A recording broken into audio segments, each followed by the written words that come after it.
There was a right to do yesterday. Linda from next door was putting out the recycling when a friend stopped for a chat. Oh, they kept the right distance. But then Malcolm's boy from number 23 comes scooting down the road and nearly knocked Linda flying. There were a few fruity words, shall we say. And although I couldn't see, I think a hand gesture or two. It's hard for these teenagers. There's nothing for them to do.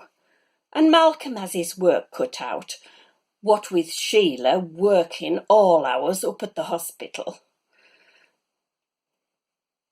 Oh, I see Patrick's relatives have turned up again. We're not supposed to have visitors in the house, but some people think the rules don't apply to them. And then they stand there clapping on a Thursday, being all supportive. I'd like to go out and clap, but my legs can't cope with standing for too long.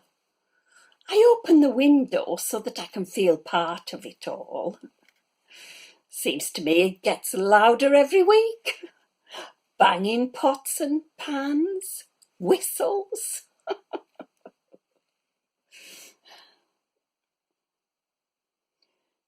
Sharon, next door the other side, drops my shopping off on a Friday.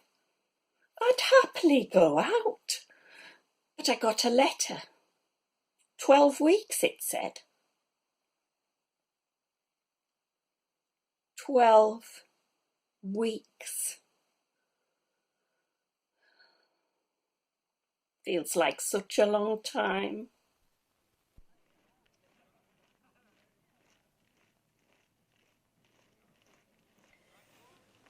I can remember us waiting for Dad to come home from the war.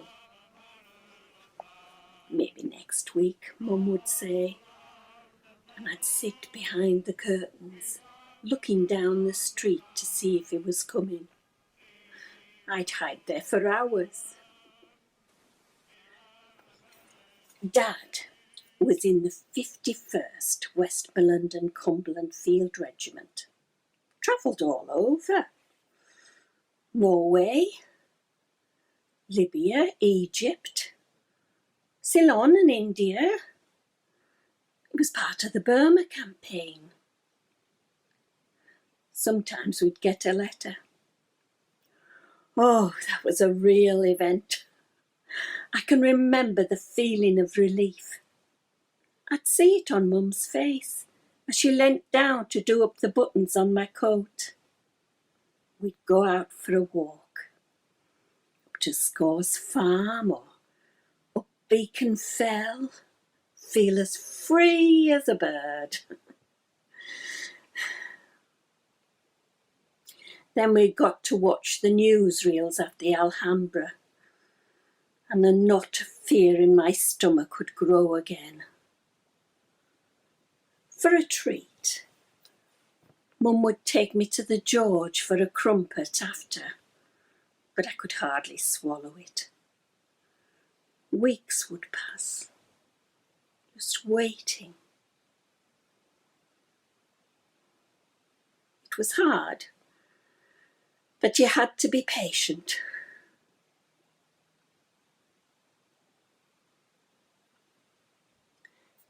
The family across the road have put up lots of colourful rainbows and teddies in the window. couldn't have done that in the war.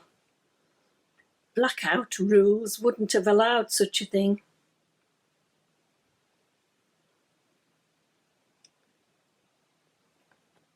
I suppose I could put a teddy in the window. Do my bit. Nice for the kiddies when they go out for their walk. I think I've still got that teddy that Dad got me after he got back home.